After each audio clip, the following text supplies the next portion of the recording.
Hi, guys. Welcome back to the Unposted podcast. It's been a while, but I'm so happy you're here. And I'm so happy to be on the mic tonight. I have not done too many episodes lately, but mainly because I'm still getting transitioned in to Dallas. If you don't know, I did move to Dallas literally like a month ago almost exactly. So I'm still getting the hang of life. We finally got all of our stuff put away. Our movers came several weeks ago and we finally got all of our crap put away, which feels really, really good.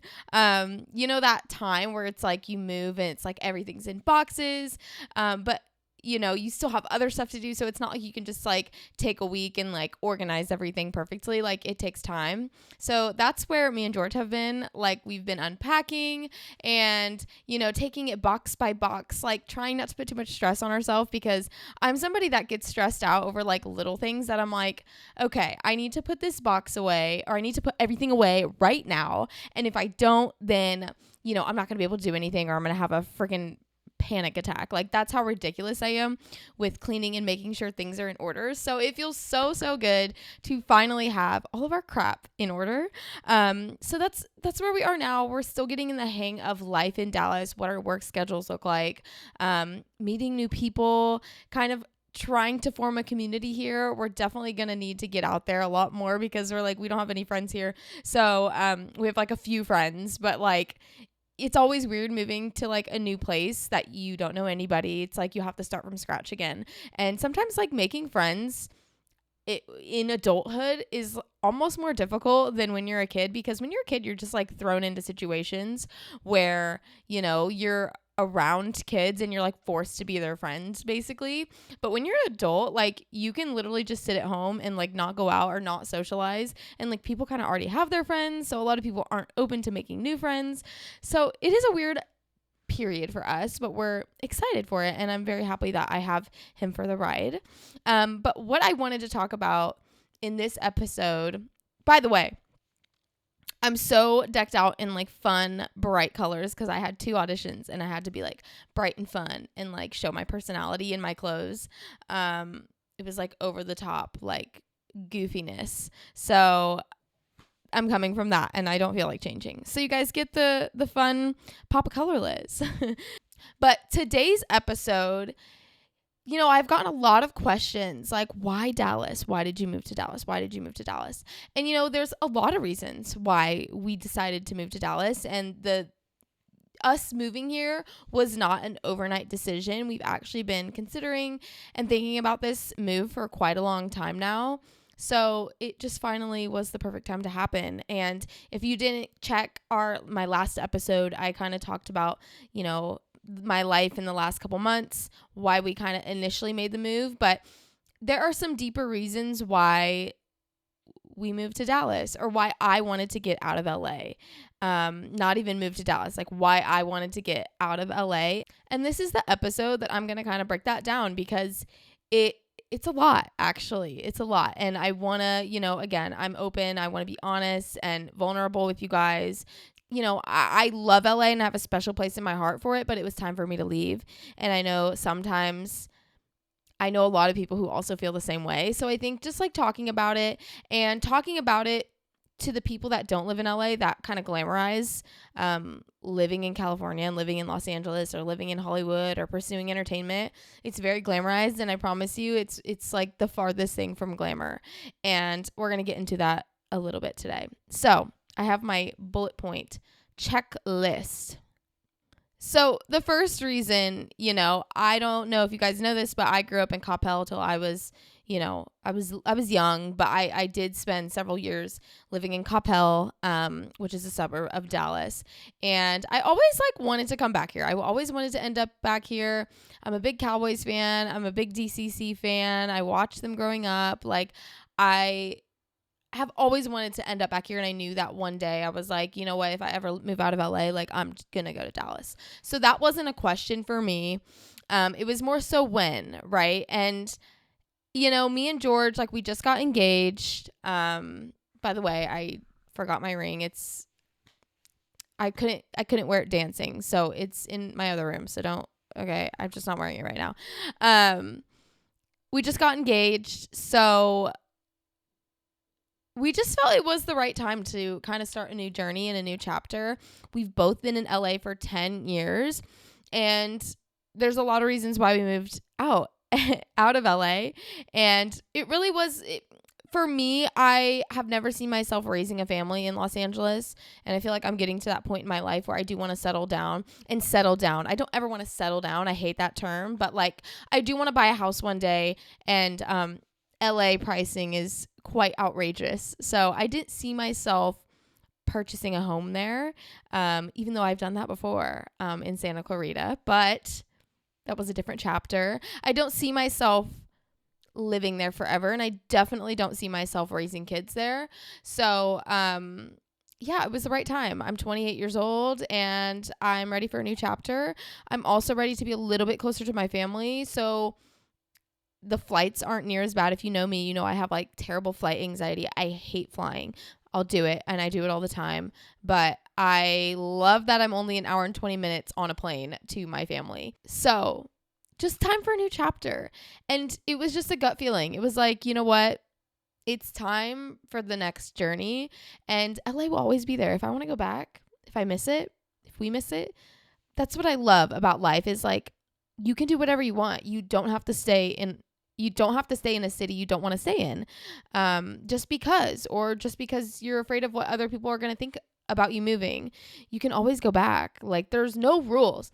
And like, I feel like people get stuck in this cycle where it's like, oh, I'm living in the city and I can't leave because I came here to do X, Y, and Z. And if I don't achieve those things, then people are going to think I'm a failure for leaving. And, you know, I am very proud of myself and the success I've had in Los Angeles, and I'm not done. Just because I'm not living there doesn't mean my chapter of LA is over. And we're going to get into that a little bit. But again, new chapter. And I'm super excited about this new chapter because I have the one and only Magic Mind next to me by my side. You guys, I know I rave about this quite often on this podcast. If you've been kind of following my journey, you know I started taking Magic Mind almost half a year now. So I've been taking the mental performance shot every single day. Again, I'm very big on my morning routines. I wake up, you know, I journal, I read, I go to the gym, and I come back home and I shower, I get ready, and I start my workday. And this bad boy, this is my go-to over coffee. Okay. I have had the worst anxiety my entire life. Literally, maybe not my entire life, but like a large portion of my life in my adulthood life I've had a lot of anxiety. And I realized, coffee makes that worse, girl. What are you doing? So I ditched the coffee for teas. And then whenever I discovered Magic Mind, I ditched the teas, the matchas and everything, for Magic Mind mental performance shots, which is really cool because it actually has matcha inside this shot. So it definitely does have that little matcha taste, and I am obsessed with matcha. So if you're a matcha girl or boy, this one, you're going to love it. This is not going to make you crash out, right? This is not like coffee where you get jittery, like you're like have that burst of energy and then you like want to go to sleep later in the day. Like this gives you sustainable energy, focused energy, which I love even more because I don't want to like feel like I'm like spazzing out when I'm working. I want to feel calm. So it definitely gives me that little bit of caffeine that I need. It's all organic caffeine. But then, you know, it gets me going, but it gets me focused and it doesn't make me anxious. So this, my BFF for the last almost 6 months. And then Magic Mind just came out with a sleep performance shot. So morning routines, this one, night routine, this one, man, I take this 30 minutes before I go to bed and then I am knocked out. Okay. This one tastes, honestly, this flavor is like so good. Like I honestly like crave this before I go to bed now because I've been taking it for a couple weeks, and my sleep, especially with my life being crazy and the move, and I feel like I just haven't had a lot of good sleep previously. Like during this move, I'm like struggling with my sleep.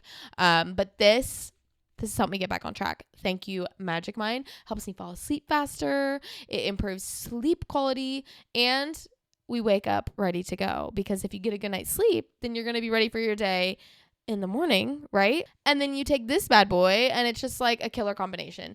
Make sure to click the link in my bio and use my code LizBezler20 to get up to 48% off your subscription or 20% off your first time order. And thank you, Magic Mind, for giving me all the mental health, power, and performance, the best sleep that I could ever ask for. So I have like a bullet point list here of why I left LA. And the first one I have is that LA has become a really dark place for me. And, you know, whenever I was a kid and I watched movies or I watched music videos or literally anything on TV and there was a dancer or an actress or a singer, I was in awe of Hollywood and the stars, and everything just looked so glamorous. And like I grew up like I'm a performer, you know, and I still am, like I'm a performer, right? And then I got to LA and I realized it absolutely was not that. And it's not only the part where it's like, okay, you have to grind and work your ass off to literally do anything, even small, in this industry. But what was even worse was how I was treated on set as a dancer, even as an actress, as a model. It doesn't matter. Women are very sexualized, and it didn't matter what job I was on. 90% of the jobs I worked on, I was sexualized and talked to inappropriately. I was touched inappropriately. And unfortunately, it's so normal that you kind of become immune to it. And then I realized, I'm like, as I've gotten older and, you know, at first you're like, yeah, I'll do anything, right? You know, you want anything, you know, oh, they're touching me weird. Like, I'll just like let them be weird, you know, because we want the job, or we don't want to be a nuisance, or we don't want to be annoying on set. We don't want to be that girl that causes drama or causes problems. So we just like let things happen or let people talk to you how they want to talk to you. And being young and naive and just like, well, I guess this is just normal. To then growing up and realizing, wait a second, this is not normal. Like, this is absolutely crazy. And I'm not going to work on sets like this anymore. So I've turned down a lot of different job opportunities because I didn't feel safe on set. And yeah, women really get treated like crap.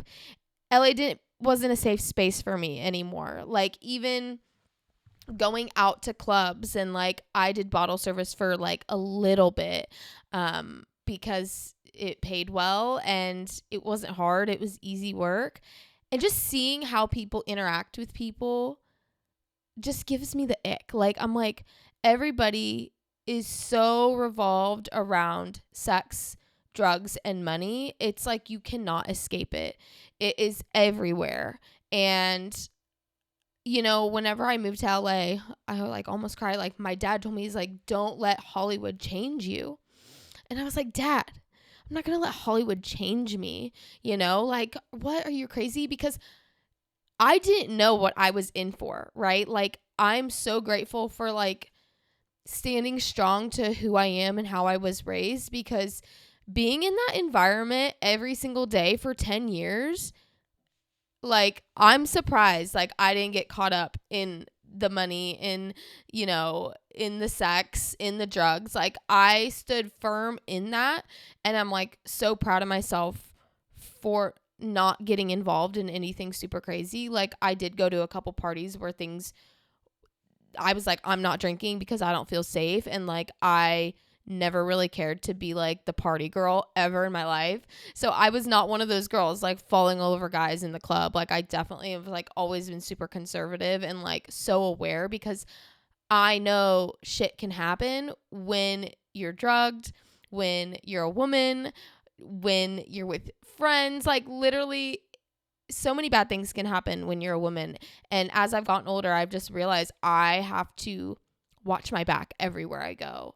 And everybody in the industry, not everybody, a lot of people in the industry, casting directors, music managers, whoever they are, like, being spoken down to because you're a woman, or just like, yeah, you have to like dress this way because like you have to sexualize your body. Like, that is like money, like sex sells, like you have to do this. And I just hated that. I hated that. And I'm like, why the fuck do I have to do this? Like, I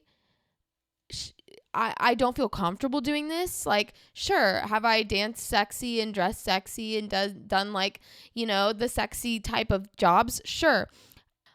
Like, I've never put myself in situations where I felt unsafe for the most part. I did get myself into a couple party situations where I was like, oh my goodness, like, I absolutely need to leave. And luckily, thank God, like, I was not drinking. I'm very aware of my surroundings, and I know when to leave a situation when I feel unsafe. But being a woman in the industry is so hard, and I've said it time and time again. It's hard, and over time, it just really like feels so degrading, and like you can't be successful unless you like sexualize yourself. And I just hated that. So that was like one of the main reasons I was like, I need to leave the city, because if I want to entertainment in general, it's not even like the city, it's like entertainment in general. Of course, LA is like the hot spot. Women are perceived a certain way, and to get a lot of the jobs like backup dancing for like the rappers or the artists or whatever, like you have to be sexy, and that's okay. It just wasn't for me. So that's why, again, I've also removed myself a lot from the dance industries, because every single time I would go into an audition, it would be like, okay, we need you to be half naked, and we need you to like hump the ground. Like, it was like, we need you to like grind this person. And like, I'm sorry, that's just not me. I didn't feel comfortable. Also, all the stuff that comes out that I'm sure a lot of you guys have been following, like the Diddy story, like that shit is real. And as you're walking around Hollywood, and as you're learning these things, and you're being in situations where this stuff is happening, you realize how dark Hollywood is, and it's hard to unsee it. It's like, oh wow, the glitz and glam, like they do a really good job at hiding it. And I know a lot of stuff has come out over the years, but 10 years ago, Hollywood was like the cool place, right? It was like where all the cool stuff happened. You wanted to be part of it. You wanted to be like the celebrities. You wanted to be in the parties. But when you hear all the really dark, nasty things that go on behind closed doors, even behind things like I've seen, like really dark shit, like it's hard to unsee that in any situation. And I found going into even bars, restaurants, walking downtown, walking anywhere, I always like feel this sense of like not being secure and not being safe. And I just like, if you know me, again, I'm an anxious person, like me not feeling safe, and maybe that's just a me thing, but me not feeling safe has made me not want to be there. I'm like, why do I feel like I'm a target? Why do I feel like I constantly have to like prove myself? As a woman, I constantly have to overly dress, or have, super short shorts on, or super low top on, or show my whole waist, or basically be half naked to get attention. And I just really didn't like that. And it became a not safe place for me. And again, all the Diddy stuff and just everything that comes out with the industry, it's like, it is so true. And it happens every single day. And that is the main reason why I want to leave, because I was like, I can never raise my kids here. And again, I'll be back and forth for different jobs and different things, but I definitely am very strict on the types of work I do. So yeah, or the types of parties I go to, like the types of events I go to. I'm very, very cautious, because I know a lot of crazy shit can happen that I don't want to be a part of. Another thing is, life is hard in LA. Like, it's expensive.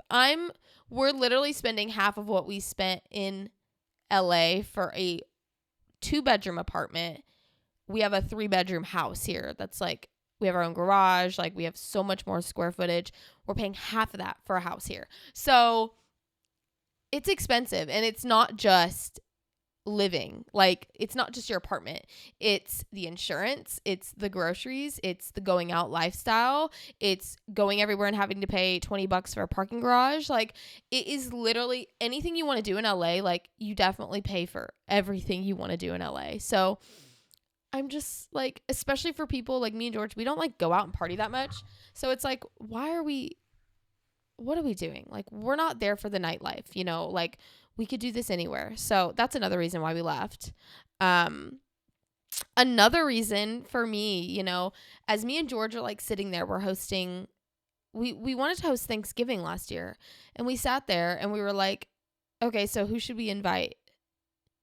And that's when it like dawned on me. I'm like, the fact that we have to ask each other who we should invite because we don't even have a handful of friends that can go on one hand. Like, trust me, I have so many friends in LA that have come in and out of my life. Like, I have like maybe maybe 3 people who I'm like are my like ride or dies, that, and you know who you are, that I can call anytime. But the majority of my friends have come and gone, and maybe that's a me thing. Maybe I'm really bad at making friends and that's a me problem.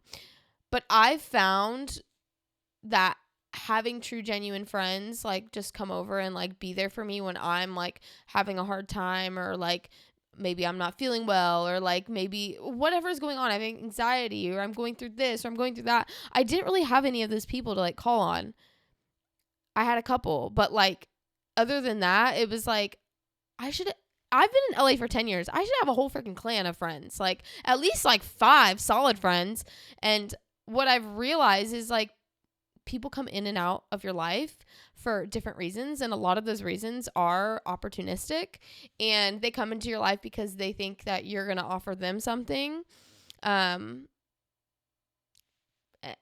then they leave once they get it, or they leave when they realize maybe you're not going to offer them what they want. And that's been a lot of my friendships, not all of them. And some of the people that I've had like good, I guess acquaintances, like friendships, like I'm sure could turn into better friendships. But LA's hard, it's hard to get places. It's hard to build those friendships and build that community. Another thing is like a church community. Like I had the hardest time. Like I went to Mosaic, but I never really like felt like I fit in there. And it was really hard for me to find like a good church community. So, just a lot of things. I was like, it's so sad. I've been here for like 10 years and I still don't like have friends. Like, it makes me want to cry. I'm like, that's so sad, because like I've had so many phases in my life where I had friends, but I never felt like I had like friends. You know what I mean? Except for like Paris, like, you know who you are.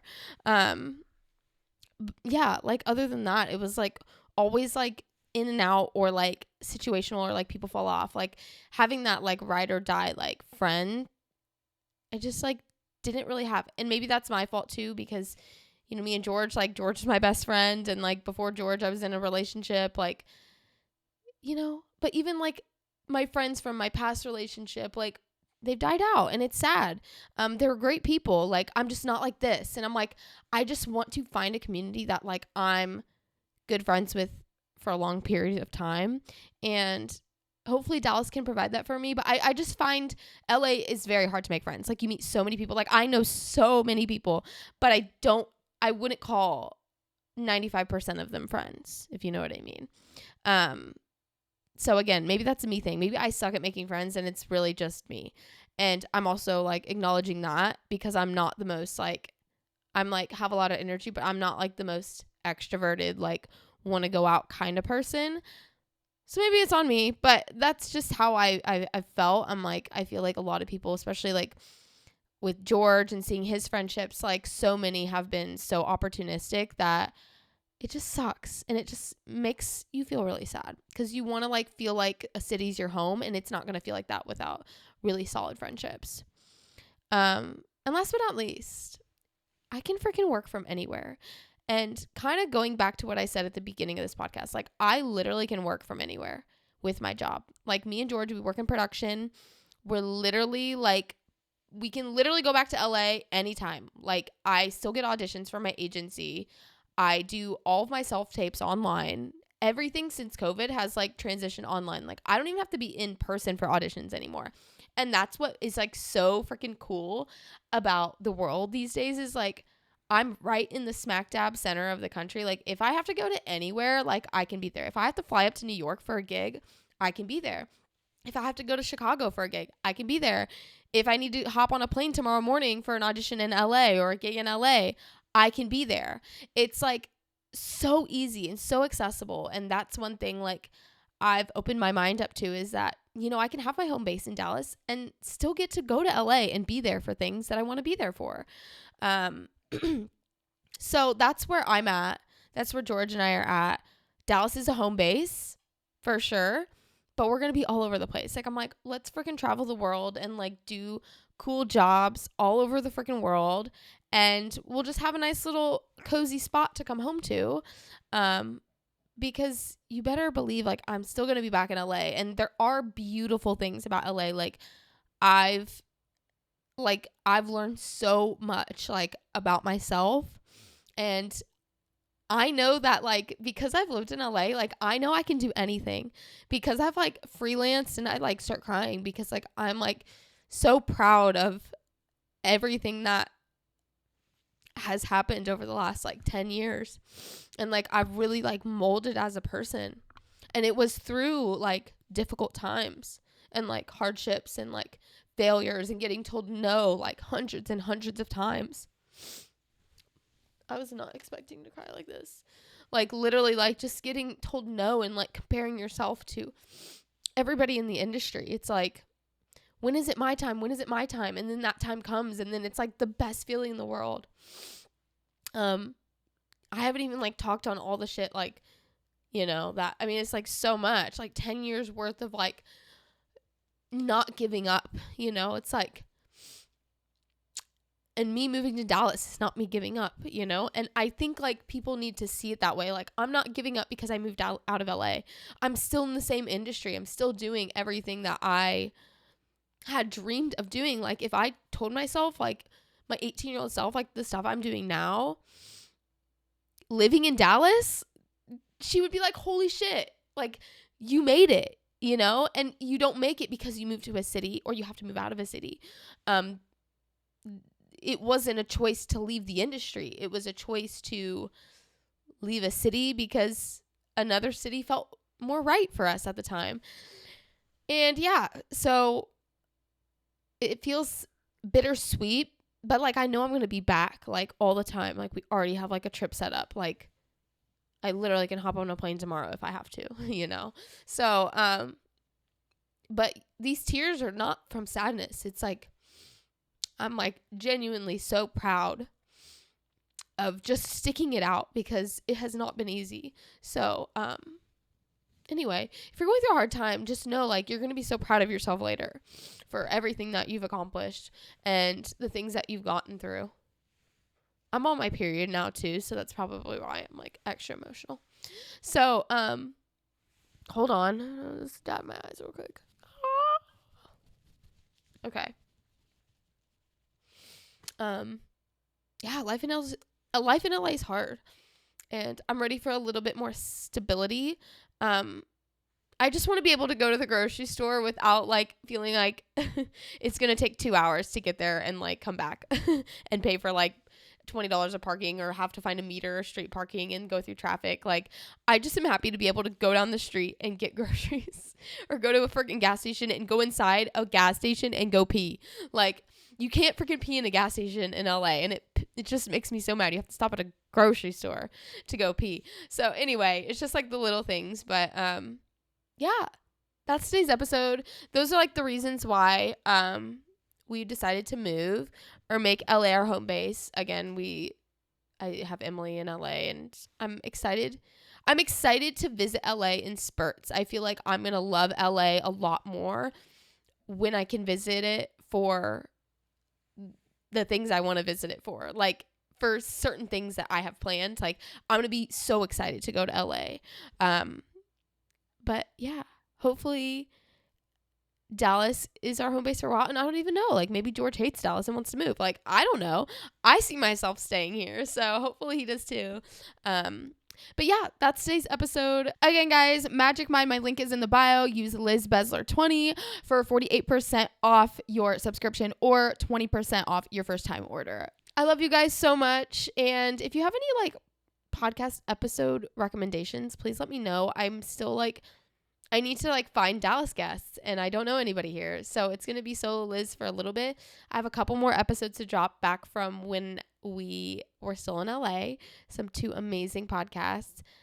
Charlie and Carly. That's funny. They kind of tell their story, and I'm super excited to get those dropped. I've just been so busy. I still need to like edit and like get everything done with those. But stay tuned for those. And if you know anybody in Dallas that would be good on the mic, just let me know, because I definitely need to get some new Dallas guests on the mic. So, all right, guys, I love you guys so much. Don't compare yourself to anybody. Your life and your journey is so beautiful. And just remember that you don't have to compare yourself to anybody. And just because you want to move out of a city, or you want to take a step in a different direction and people think you failed because of that, screw them. Like, it's your path. It's your journey. You know what's best for you. And don't let other people define what success means to you. So I love you guys. Mwah. I'll talk to you guys next time.